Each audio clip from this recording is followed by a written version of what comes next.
Good day, everyone. My name is Clint Isel Fernando.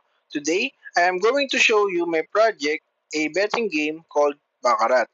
Baccarat is a live casino game that new users can understand easily, so I made this game interactive and easy to use in Python code, which can track winnings and losses using graphs and line charts, and also tables. So let's start. So, ang ginawa ko po una sa first cell is nag-import po ako ng mga necessary libraries like Pandas, NumPy, Matplotlib, IPWidgets, IPython, and Random. Also, this is used for the UI. Later po makikita po natin yan. So, sa first variable po, suit is the kinds of card like hearts, diamonds, clubs, and spades. Values po is the value po ng card. So, 2 to 9 and 10 po is equals to 0, jack is equals to 0, queen is equals to 0, king is equals to 0, and ace is equals to 1. So, pinagsama ko po yung dalawang to sa variables po na deck and pinagsama ko po sila at ginawa ko po silang string. Sa game history naman po, dito po natin i-store ang ating data para po sa table. The game, bet, winner, player score, and bunker score, and results. Sa bet choice naman po, gumawa po ako ng widgets na drop down para po may option po ang users ng player, bunker, and tie. Sa bottom naman po, gumamit po ako ng widgets na clickable po pati rin po sa summary button. Galing din po yun sa libraries na to. Okay. Dito naman po tayo sa draw card. So sa draw card po, magre-return po siya ng random na deck. Dito po. Pinasok po natin yung deck, tapos random po siyang kukuha dito sa dalawang to.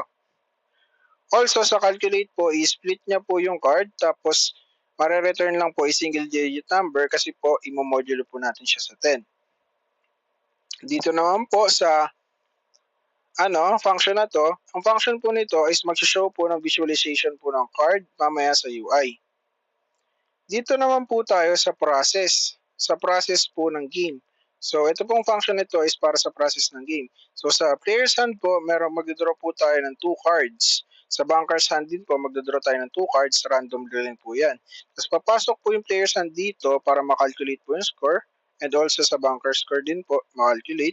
Pagkatapos po nun, pag ang score po na lumabas is less than or equals to 5, magdodraw po tayo ng third card kasi po yun po ang role ng aking game para hindi po tayo madaling matalo. So, ganun din po sa bunkers.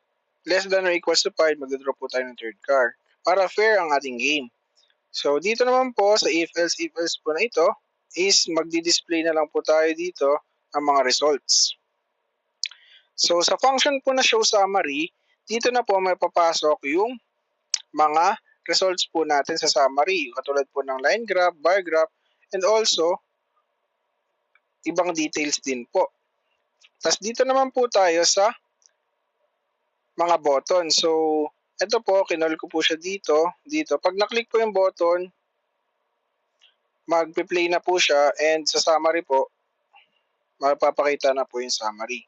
So, start na po natin yung game para makita na po natin. So, sa player po, play po natin. So, 5 plus 0 plus 3 is 8 po tayo. So, panalo po tayo. 0 po. 1 po siya. So, panalo po tayo. Isa pa. Yun, panalo ata tayo. 7 tayo. Ay, 9 siya. Tayo. Isa pa, bunker ulit ako.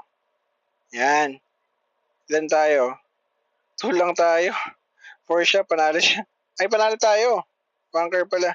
So, show na po tayo ng summary. So, as you can see, naglaro po ako kanina maraming beses din. And, lamang po ako ng talo.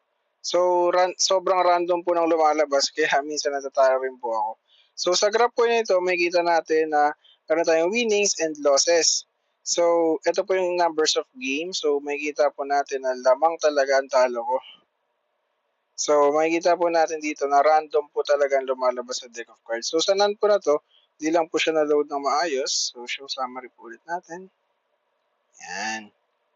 So, ito po ang line graph at bar graph ng aking game. So, play pa po tayo ng isa bago po tayo magtapos. Yan. Bunker tayo. 1 lang siya. Panalo tayo. So, yun. Lucky 9. Maraming salamat po. Paalam.